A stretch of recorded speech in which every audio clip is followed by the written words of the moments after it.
Assalamualaikum warahmatullahi wabarakatuh. Selamat pagi anak-anakku semuanya, khususnya kelas 8. Alhamdulillah kita bisa bertemu kembali pada pembelajaran atau pada pelajaran bahasa Indonesia. Kali ini kita semua akan membahas yaitu bab 4 mengenai kembangkan kegemaran membaca. Pasti kalian sudah mengetahui manfaat dan tujuan membaca buku. Pasti banyak sekali. Di antaranya, yang pertama bisa menambah wawasan, pengetahuan atau pengalaman. Dan yang kedua sebagai fungsi untuk hiburan, yang secara mudah manfaat membaca buku seperti itu.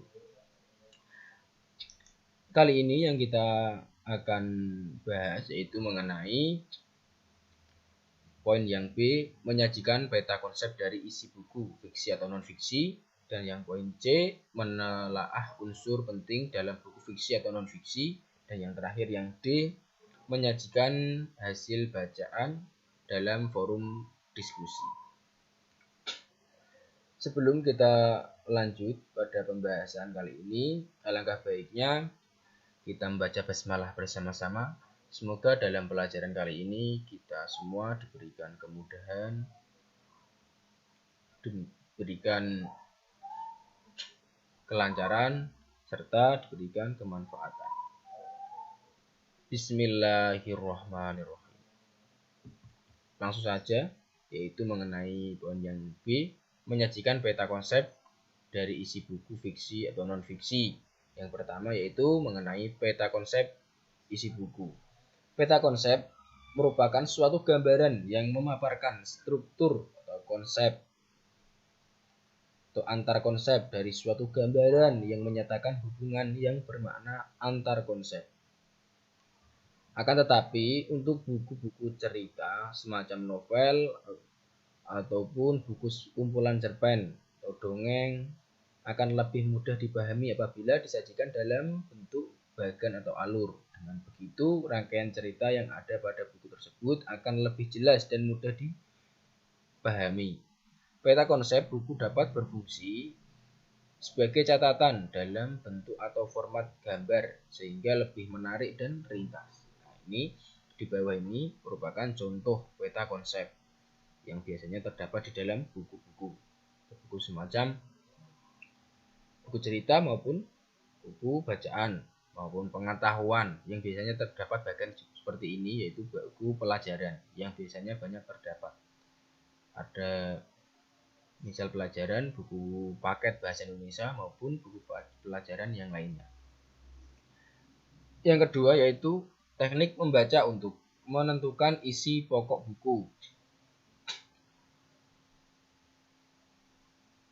Kegiatan membaca dan menulis merupakan suatu keterampilan. Dengan membaca dan menulis, kita bisa mendapatkan banyak informasi dari berbagai media. Kemampuan membaca dan menulis setiap orang berbeda.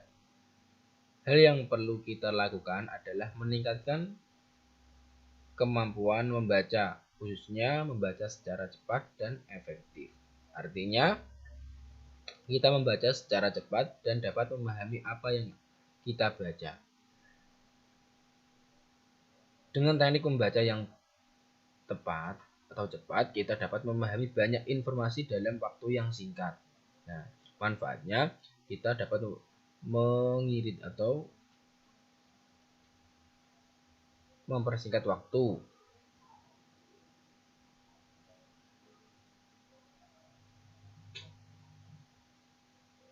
Artinya kita membaca secara cepat, tidak hanya asal-asalan membaca, tetapi juga memahami apa yang terkandung, apa yang ada isinya di dalam buku yang kita baca. Seperti kita membaca novel, kita harus mengetahui apa isi cerita yang ada di dalam novel tersebut. Misalnya lagi kita membaca buku pelajaran, nah kita harus mengetahui apa yang ada terkandung dalam pelajaran buku tersebut, tidak asal membaca.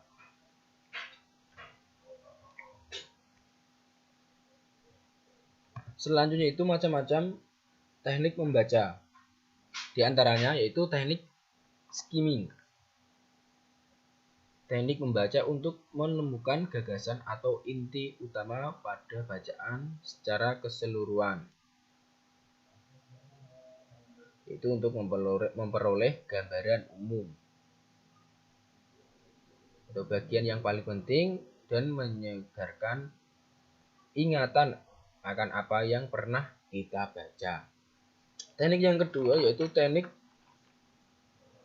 scanning, yaitu teknik membaca untuk menemukan informasi yang lebih spesifik dari sebuah bacaan yang panjang. Jadi dari bacaan yang panjang atau bacaan yang sangat banyak kita bisa menemukan yang lebih spesifik, yaitu bisa seperti kayak diringkas atau yang lebih penting. Teknik ini bertujuan untuk memperoleh fakta atau informasi tertentu, misalnya kata-kata tertentu dalam kamus atau nomor telepon. Selanjutnya itu teknik selecting, yaitu teknik membaca yang mengutamakan kebutuhan, memilih teks dan bagian teks yang dibaca berdasarkan kebutuhan. Teknik ini dilakukan sebelum kegiatan membaca, misalnya saat membaca judul berita atau membaca berita di surat kabar. Jadi tidak asal membaca semua yang di buku, tapi kita harus memilih kebutuhan yang kita inginkan, misalnya pada membaca surat atau dinas atau surat kabar. Selanjutnya yaitu teknik skipping, yaitu teknik membaca yang mengabaikan atau melompati bagian yang tidak diperlukan atau bagian yang sudah dimengerti.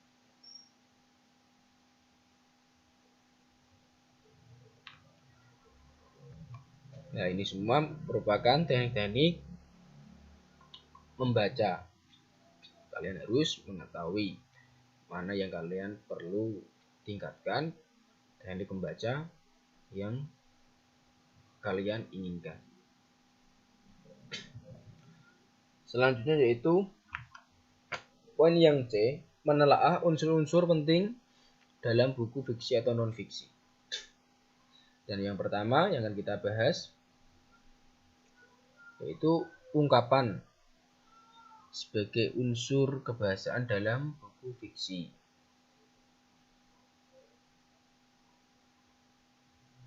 Yaitu dengan membaca buku tidak hanya mendapatkan sebuah informasi mengenai isi buku, tetapi juga mendapatkan hal yang menarik dalam isi buku tersebut.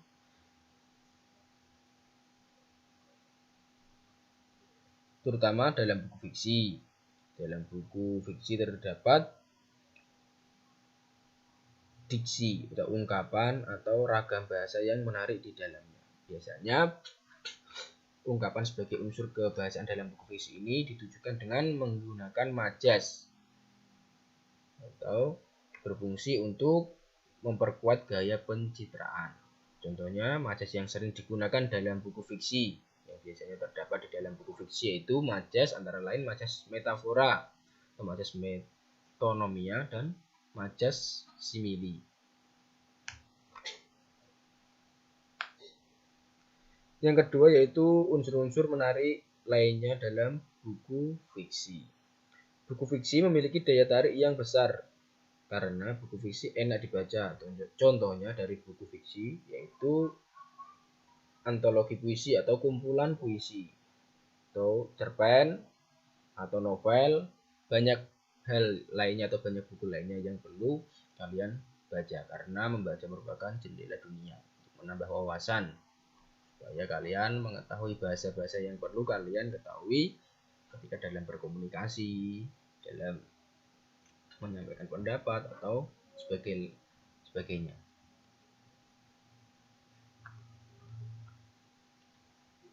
Banyak hal atau banyak seorang yang tertarik pada karya fiksi seperti pemeran dalam buku fiksi tersebut. Adapun daya tarik dari sebuah bacaan di antaranya yaitu yang pertama amanat. Amanat yang menyentuh merupakan pesan yang disampaikan atau yang terkandung dalam bacaan atau dalam buku tersebut. Yang kedua yaitu tokoh yang menawan, merupakan pemeran. Dan yang ketiga yaitu latar yang mengenaskan, merupakan suasana tempat atau suasana yang sedang terjadi atau suasana waktu. Selanjutnya yaitu alur yang menegangkan atau jalannya suatu peristiwa. Dan yang terakhir yaitu tema yang unik atau ide dasar suatu cerita. Nah, ini merupakan unsur-unsur menarik dalam buku fiksi.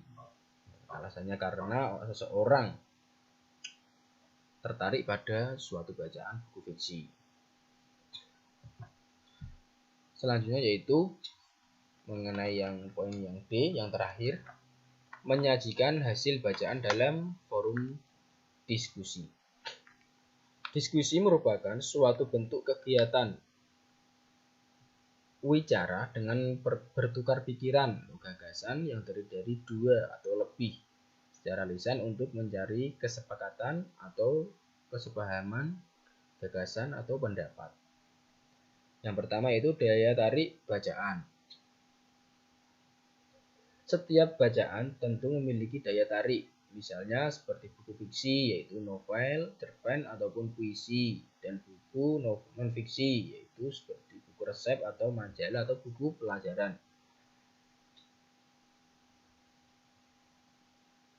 Daya tarik buku fiksi yaitu dipengaruhi oleh unsur-unsur dalam buku tersebut sehingga mampu menghasilkan cerita fiksi yang menarik. Misalnya seperti buku novel tadi.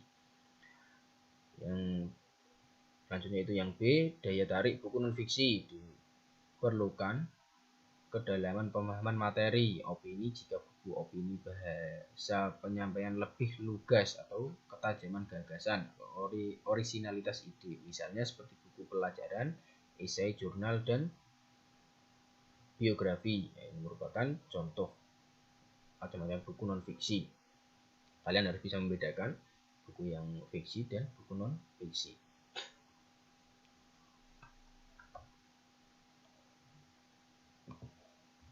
Selanjutnya yaitu langkah-langkah menentukan daya tarik sebuah buku bacaan.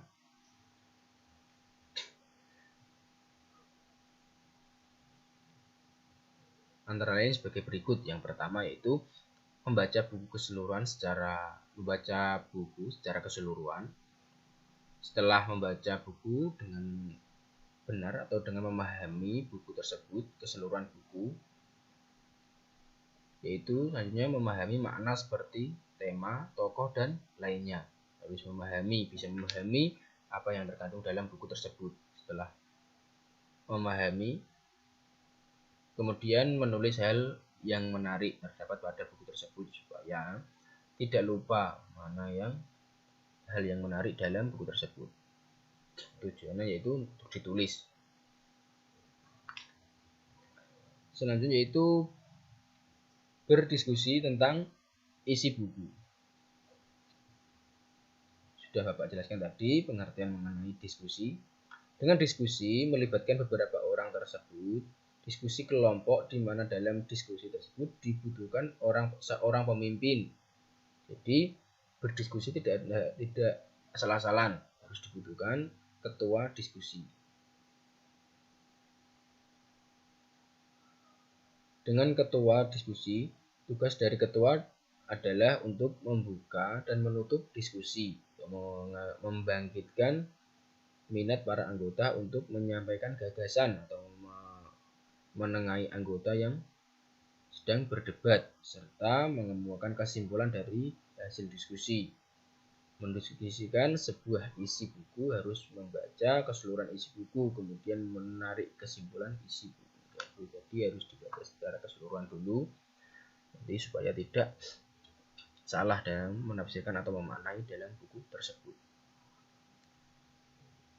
Manfaat berdiskusi tentang isi buku. Yang pertama yaitu dapat memahami bagian dari buku yang sulit kita pahami.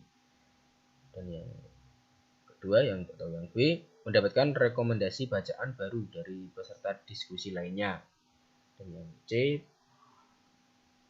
penilaian kita terhadap buku menjadi lebih objektif. Masih banyak lainnya, masih banyak manfaat mengenai berdiskusi. Selanjutnya itu latihan soal, yaitu buka LKS-nya halaman 51 sampai 52 yang uji kompetensi 4 nomor 1, kerjakan nomor 1 sampai nomor 10. Nanti link jawaban berada di bawah video ini, yaitu di Google Form. Kurang lebihnya mohon maaf. Terima kasih. Assalamualaikum warahmatullahi wabarakatuh. Sekali lagi, tetap semangat dalam belajar.